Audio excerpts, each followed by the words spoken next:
اعوذ بالله من الشیطان الرجیم بسم الله الرحمن الرحیم. زه محمد علي ډایریکټر خپل کور فاونډیشن منګور سوات. څنګه چې ډیر ملګرو ته پته وه زما د 13 اپریل نه د 29 اپریل پورې په امریکا کې مختلف ځایونو کې د فنډرایزینګ ایونټس وو او بیا د 1 مئی نه د 30 مئی پورې په یو کې زما مختلف فنډرایزینګ ګیدرینګز وو. په یو کې کوم ډیر ملګرو انتظامات کړو خو چونکې ماته معمولي غونډه د سم مخې ته راغله پای کې زما د لاس کریکټ شو نو د امریکې ویزټ اکټیویټیز پوره شو نو د هغې د وجې نه د یو کې ویزټ ما پاتې کو. په امریکا کې د هغه ملګرو چې ډېر کامیاب فنډرایزینګ مهمې کې شرکت وکړو پای کې ټول نه مخکې چې زما ټوټل د ټورې کامیاب کو پای کې همایون خان دی زما خوری د شوبریال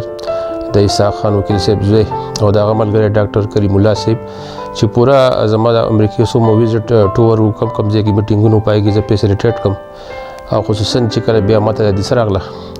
نو پای کې هم په میډیکل ټریټمنټ کې ډېر زیات زما سره تعاون وکړو. زه د هغو د زړه د اخلاصه شکریه ادا کوم.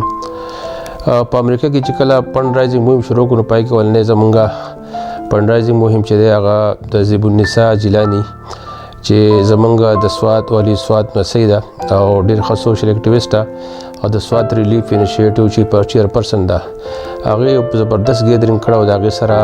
زه د هغې شکریه ادا کوم. او عامل خان چې د هغه بچی دی زهره بیبي چې هغو ډېر زیات ایفرټس وکړو او هغه پروګرام چې دی هغه یې کامیاب کړو. نو زه په دې موقع باندې د بیبي زیب النساء بیبي د هغو بچو ته او هغه مهم کې څومره خلکو فنډرایزینګ کړی دی نو هغه ډېر زیات شکرګزار ویم. د هغې نه پس بیا چې زمونږ د ډډهارې ګوهر خان چې ډېر زیات ښه انتظامات یې کړي وو هغه او د هغه ملګرو او ډېر تعاونونه یې کړي وو او خلک یې راغونډ کړی هغه مهم هم کامیاب شو. زه د ګوهر خان هم ډېر شکرګزار یم او د هغه ټول خلکو هم شکرګزار یم. د هغې نه پس ډېر زبردست مهم زمونږ کمال خان د دیولۍ چې زما ډېر نږدې ملګری دی او ډېر قدردان سړی دی ډېر زیات تاوان یې کړی و خلکو له روټۍ او باربیکیو او خلک یې راغونډ کړي وو زموږ د علاقې خلک د پاکستان خلک د افغانستان خلک او هغه مهم زما ډېر زیات کامیاب شو. پای کې د هغه بچی سکندر صاحب د هغه هم ډېر مشکور یم چې ډېر زیات تعاون وکړو دغه فنډرایز مهم یې کامیاب کړو. د دې سره سره چې د نور ملګري چې هغه کې ډېر زه یې فیسیلیټیټ کړم وقار خان د زموږ د منګورې هغه ډېر زیات فیسیلیټیټ کړم او د هغې سره سره عبدالله صاحب چې کوم زموږ اولډ سکاوټ و د دیولۍ د هغه ډېر تعاون وکړو هغه زه ډېر زیات شکریه ادا کوم. او د هغه سره سره چې کوم زموږ ملګری دی عنایت صاحب د شا ډېری هغه زما لپاره یو هفته چې د کار چوټي کار لرته زما ته ځان پرې کړی و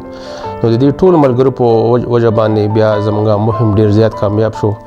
خصوصا چې کوم خپل کو نرسنګ هیلث ساینسز کالج د هغې د فرنیچر اکوپمنټس لپاره دا مهم لپاره زه تللی وم. یو ځل بیا د ټولو ملګرو شکریه ادا کوم چې زړه د اخلاصه چې دی او بیا خصوصا بیا د همایون خان او د هغه ملګري کریم الله ډاکټر کریم الله صاحب چې کله د دې څه ماته راغله نو هغه بالکل ماته دا احساس رانه کړو چې زما دغلته څوک نه او بهرحال الله دې خیر کړي د دې څه دومره انشاءالله زه به ښه شم او د هغې نه پس یو کې زما کوم ملګري دي انشاءالله زه به بل ویزټ کوم او د یو کې ملګرو هم ډېر شکریه ادا کوم چې هغو ډېر زیات انتظامات کړو. پای کې یوسف خان چې ډېر سرګرم زمونږ د خپل کور فاونډیشن ممبر دی هغه ډېر زیات هلې شروع کړي او نور ډېر ملګرو انشاءالله زه به یو کې ته هم بیا درځم بس زما لپاره دعا کوو چې زما د علاج ته مسله حل شي انشاءالله نو د باقی فنډرایزینګ مهم به انشاءالله هم زه ځم انشاءالله او دا به انشاءالله کامیابو. یو ځل بیا ټول ملګرو